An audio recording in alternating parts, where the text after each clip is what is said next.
Segala puji bagi Allah, Tuhan semesta alam. Maha pemurah lagi maha penyayang, yang menguasai hari pembalasan. Hanya kepadamu, ya Allah, kami menyembahmu. Ya Allah, hanya kepadamu kami mohon pertolongan.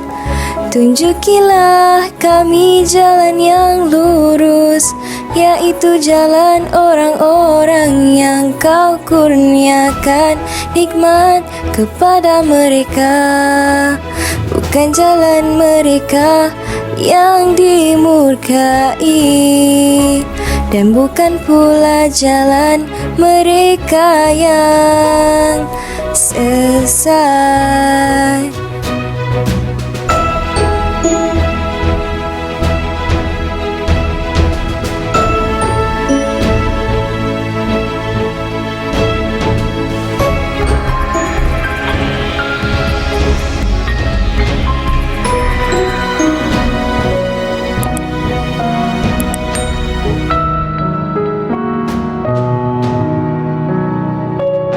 Bismillahirrahmanirrahim. Alhamdulillahi Rabbil Alamin, Ar-Rahmanir-Rahim, Malik Yawmiddin. Iyyaka na'budu wa iyyaka nasta'in. Ihdinas siratal mustaqim, siratal ladzina an'amta 'alaihim ghairil maghdubi 'alaihim waladdallin.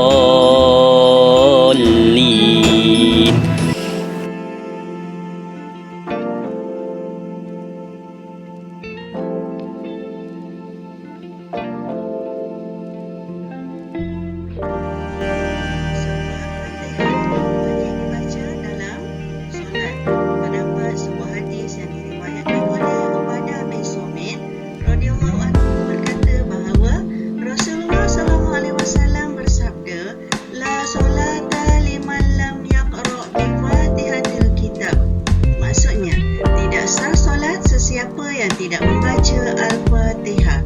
Oleh itu, kita wajiblah membaca Al-Fatihah dengan betul, bertajwid, lancar dan fasih.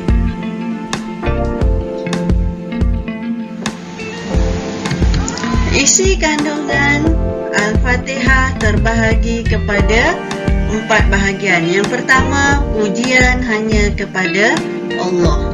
Yang kedua, beriman kepada hari akhirat.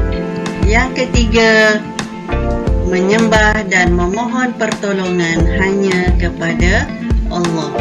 Yang keempat, jalan yang diredai Allah. Pujian hanya kepada Allah dengan kalimah Bismillahirrahmanirrahim, di mana ucapan basmalah mengajar kita apabila melakukan sesuatu hendaklah ikhlas kerana Allah. Perlu diniatkan kerana Allah. Okey, yang kedua ialah Alhamdulillah. Okey, Alhamdulillah ini merupakan ucapan Alhamdulillah, ucapan puji-pujian kepada Allah yang dikhususkan bagi Allah sebagai Tuhan yang mencipta dan mentadbir alam. Yang ketiga ialah Ar-Rahman dan Ar-Rahim. Okey, merupakan ucapan dengan menyebut nama-nama Allah yang indah sebagai satu penghargaan kepada Allah. Okey, oleh itu Ar-Rahman dan Ar-Rahim menunjukkan rahmat dan kasih sayang yang dilimpahkan oleh Allah kepada hamba-hambanya. Okey, seterusnya semua ucapan puji-pujian hendaklah disertai dengan rasa cinta kepada Allah dan dibuktikan dengan mematuhi segala perintahnya dan meninggalkan segala larangannya. Beriman kepada hari akhirat. Sebelum kita membincangkannya dengan lebih lanjut, iaitu berkaitan Maliki Yaumiddin yang menguasai pemerintahan hari pembalasan, iaitu hari akhirat, marilah sama-sama kita mengalunkan sebuah syair. 1, 2, mula. Wahai teman, dengarkanlah pesanan. Hidup di dunia bukan hayalan. Ada suruhan, ada larangan. Di akhirat sana tempat balasan. Di sana tiada raja yang bertahta, tiada juga rakyat jelata. Kita di sana semuanya hamba, hanya Allah Maha berkuasa.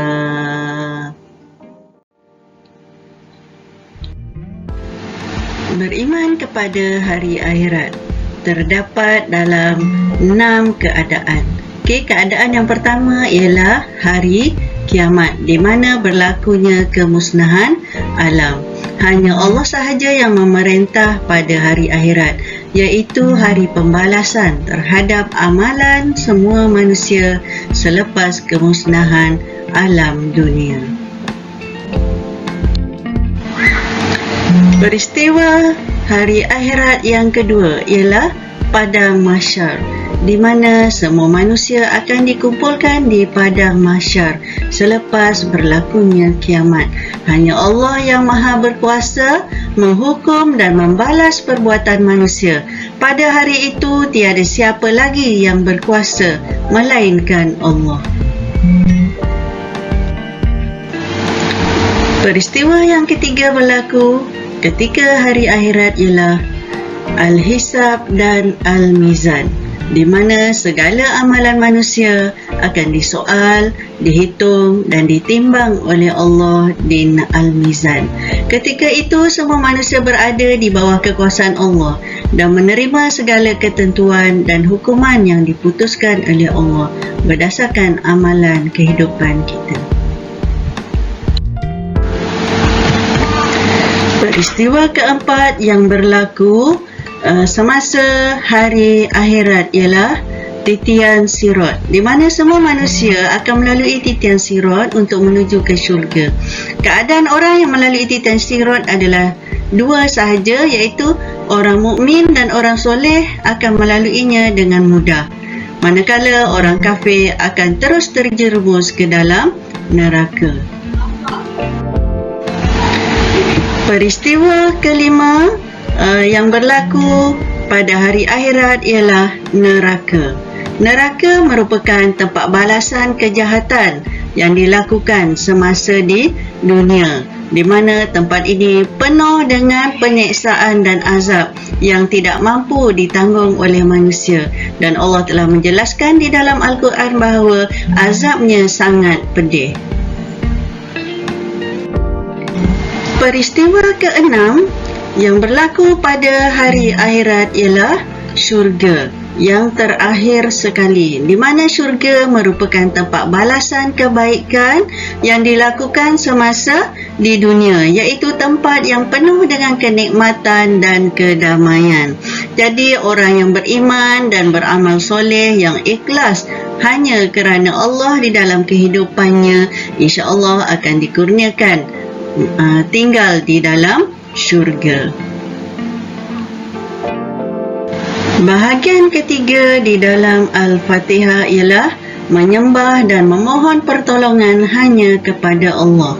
iaitu pada kalimah iyyaka na'budu wa iyyaka nasta'in. Engkaulah sahaja ya Allah yang kami sembah dan kepada Engkaulah sahaja yang kami memohon pertolongan. Okey, di sini bermaksud Allah mengajar kita erti ubudiyah dan juga isti'anah.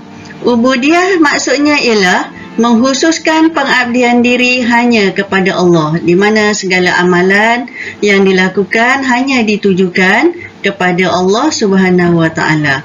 Manakala isti'anah maksudnya ialah memohon hanya kepada Allah Subhanahu wa taala untuk mendapat kebaikan dan menolak keburukan dunia dan akhirat. Oleh itu kita naklah yakin bahawa hanya Allah sahaja yang berkuasa memperkenankan permintaan hamba-Nya. Perkara keempat, bahagian keempat di dalam Al-Fatihah ialah jalan yang diredai Allah. Bagaimana kita ingin mendapatkan jalan yang diredai Allah? Ialah dengan memohon kepada Allah. Ihdinas siratal mustaqim. Tunjukilah kami jalan yang lurus. Okey, di mana Allah mengajar kita akan memohon hidayah ke jalan yang benar. Kerana hidayah merupakan cahaya petunjuk ke jalan kebenaran dalam hidup agar semua manusia mencapai kebahagiaan di dunia dan juga di akhirat. Kita telah memohon jalan yang lurus, iaitu jalan yang diredai Allah. Okey, siratal ladzina an'amta 'alaihim ghairil maghdubi 'alaihim waladdallin. Okey, iaitu jalan-jalan orang yang Engkau telah kurniakan nikmat kepada mereka, bukan jalan orang-orang yang Engkau telah murkai, dan bukan pula jalan orang-orang yang sesat. Kita telah memohon kepada Allah agar ditunjukkan jalan yang lurus. Apakah dia jalan yang lurus? Iaitu jalan golongan yang benar dan mendapat petunjuk Allah. Siapakah dia? Iaitu orang-orang yang beriman dan mengikut ajaran Islam yang diajarkan oleh Rasulullah sallallahu alaihi wasallam. Okey, manakala terdapat dua golongan, okey, yang dimurkai oleh Allah dan juga golongan yang sesat. Siapakah dia golongan yang dimurkai Allah? Ialah penganut Yahudi. Kenapa dengan penganut Yahudi? Mereka ini memahami tentang keesaan Allah dan memahami kewajipan beribadat kepada Allah, tetapi mereka mengingkari ajaran yang disampaikan oleh para rasul. Manakala golongan yang sesat ialah penganut Nasrani. Kenapa penganut Nasrani dianggap sebagai golongan sesat? Kerana mereka telah menerima ajaran yang disampaikan oleh para rasul, tetapi mereka menyelewengkan fahaman-fahaman yang disampaikan oleh para rasul. Oleh itu dikatakan mereka adalah golongan yang sesat. Setelah kita memahami isi kandungan di dalam surah Al-Fatihah, kita perlulah mengambil pengajaran daripadanya. Sebelum itu kita perlu memahami konsep di dalam membuat ayat pengajaran. Okey, konsep yang pertama, kata kuncinya mestilah mengandungi perkataan kita hendaklah. Yang kedua, mesti ada kata penyambung, iaitu bagi atau agar atau kerana atau untuk, supaya. Okey, kata kuncinya ialah bakus dan juga keterangan.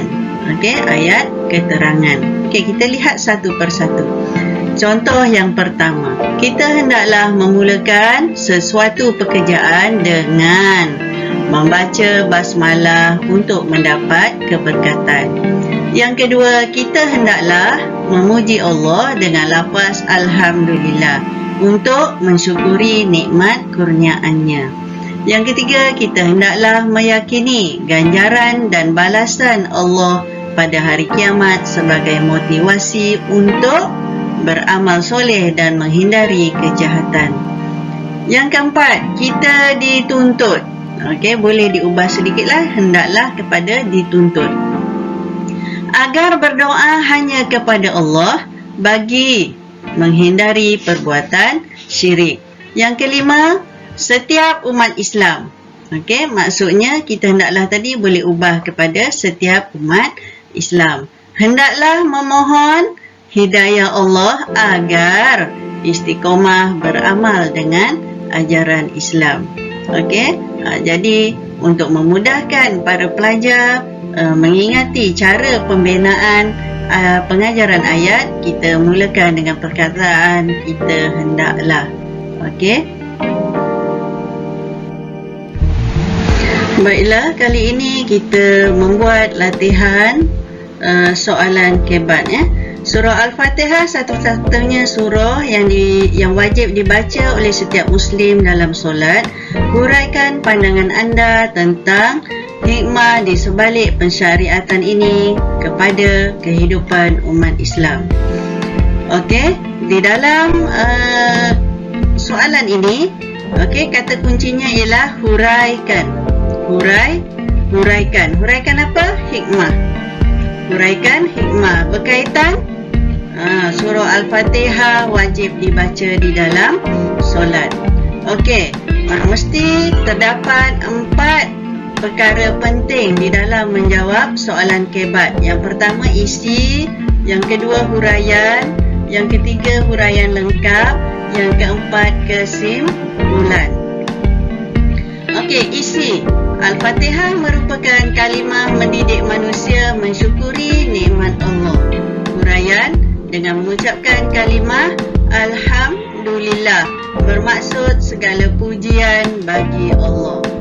Okey, huraian lengkapnya agar hidup diridhoi dan diberkati Allah. Kesimpulan, justru itu menjadilah hamba yang taat kepada perintah Allah dan meninggalkan larangannya agar hidup bahagia di dunia dan di akhirat. Okey, selamat mencuba.